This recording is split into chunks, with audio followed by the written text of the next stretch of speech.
Hello అండి, నేను doctor Durga, fertility specialist, 39 fertility centre, Tirupati branch. So ఈరోజు మనం OHSS, ovarian hyper stimulation syndrome అంటే ఏంటి అనేది చెప్తానండి. సో ఓహెచ్ఎస్ఎస్ అంటే ఏంటంటే మనకి నార్మల్గా ఐవీఎఫ్లో ఎగ్స్ అనేవి స్టిమ్యులేట్ చేస్తామన్నమాట. సో ఒక మంత్లో ఎన్ని ఎగ్స్ అయితే బాడీలో ఉన్నాయో అన్ని ఎగ్స్ గ్రో చేయడానికి మనం 8 to 10 days ఇంజెక్షన్స్ అనేవి ఇస్తాము. సో ఈ ఇంజెక్షన్స్ ఇచ్చి ఎగ్స్ అన్ని యాడిక్వేట్ సైజ్కి గ్రో అయ్యాక మనం ఒక ట్రిగ్గర్ ఇంజెక్షన్ అనేది ఇచ్చి మనం ఆ ఎగ్స్ అన్ని బయటకి రిట్రీవ్ చేస్తామన్నమాట. సో ఇది నార్మల్ ఐవీఎఫ్ ప్రాసెస్. సో నార్మల్గా ఉమెన్కి ఏంటంటే ఒక సైడ్ 8 eggs, ఒక సైడ్ 8 to 10 eggs అట్లా ఉంటాయి అనమాట. దాన్ని మనం నార్మల్ ఓవేరియన్ రిజర్వ్ అంటాం. బట్ పీసీఓడి అంటే పాలిసిస్టిక్ ఓవేరియన్ డిసీజ్లో ఏంటంటే వాళ్ళకి ఒక్కొక్క సైడే ఎగ్స్ మోర్ దెన్ 20 అలా ఉంటాయి. సో ఎగ్స్ అనేవి చాలా ఎక్కువ ఉంటాయి. సో వాళ్ళకి మనం డోస్ అనేది కొంచెం తగ్గించి ఆప్టిమైజ్ చేసి ఇస్తామన్నమాట. అలా ఇచ్చినా కూడా కొంతమందికి ఏంటంటే ఈ ఎగ్స్ అనేవి ఎక్కువ ఉండడం వల్ల బాడీలో కొన్ని హార్మోన్స్ VEGF ఇలాంటివి రిలీజ్ అవుతాయి అన్నమాట. అవి రిలీజ్ అవ్వడం వల్ల ఏంటంటే మన బాడీలో ఫ్లూయిడ్ అనేది బయటకు వచ్చి అక్యుములేట్ అవుతుంటుంది. సో దీన్నే మనం ఓవేరియన్ హైపర్ స్టిమ్యులేషన్ సిండ్రోమ్ అంటాం అన్నమాట.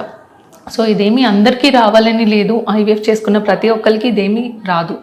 బట్ మనం ఈ ఎగ్స్ ఎక్కువ ఎప్పుడైతే ఉన్నాయో ఎస్పెషల్లీ పీసీఓడి పేషెంట్స్లో అండ్ థిన్గా అంటే సన్నగా ఉన్న పీసీఓడి పేషెంట్స్లో ఈ రిస్క్ అనేది కొంచెం ఎక్కువ ఉంటుంది.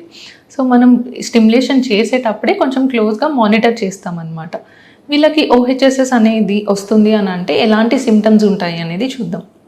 సో ఈ ఓహెచ్ఎస్ఎస్ ఎర్లీగా మనకి ఏంటంటే కొంచెం స్లైట్గా లోయర్ అబ్డామినల్ పెయిన్ అనేది రావడం కానీ, లేదంటే మోషన్ వెళ్ళడం డిఫికల్టీ ఉండడం, కాన్స్టిపేషన్ ఇష్యూస్ కానీ అట్లా ఉండొచ్చు అనమాట. ఎస్పెషల్లీ ఎగ్స్ ఎక్కువ ఉన్న వాళ్ళు, పీసీఓడి ఉన్న వాళ్ళు ఏంటంటే ఓవేరియన్ స్టిమ్యులేషన్ అంటే ఐవీఎఫ్ అవుతున్నప్పుడు కొంచెం కేర్ఫుల్గా ఉండాలి.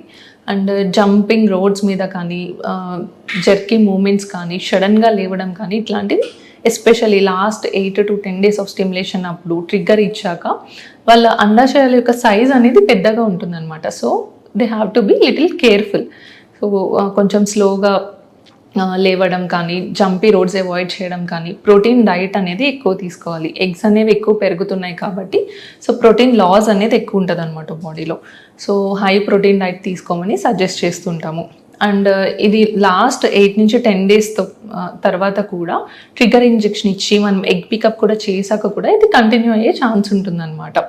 బట్ ఎస్పెషల్లీ ఇప్పుడు ఏంటంటే మనం యూజ్ చేసే అడ్వాన్స్డ్ ప్రోటోకాల్స్లో ప్రీవియస్గా కన్నా ఈ హైపర్ స్టిమ్యులేషన్ రిస్క్ చాలా వరకు తగ్గింది. మనం ఈ మధ్య రేర్గానే ఈ హైపర్ స్టిమ్యులేషన్ అనేది చూస్తున్నాము. బట్ స్టిల్ ఎగ్స్ ఎక్కువ ఉన్న పేషెంట్స్కి మనం కొంచెం కేర్ఫుల్గా ఉంటాం అనమాట. ఎక్స్ట్రాగా కొన్ని ఇంజెక్షన్స్ ఇవ్వడం కానీ, అండ్ ఎగ్ పికప్ అయిపోయాక కూడా ఎక్కువ బెడ్ రెస్ట్లో ఉండడం అలా కాకుండా కొంచెం మొబిలైజ్ అవ్వడం, కొద్దిగా లైట్గా వాకింగ్ చేసుకోవడం, అండ్ హై ప్రోటీన్ డైట్ అనేది ఎక్కువ తీసుకోవడం.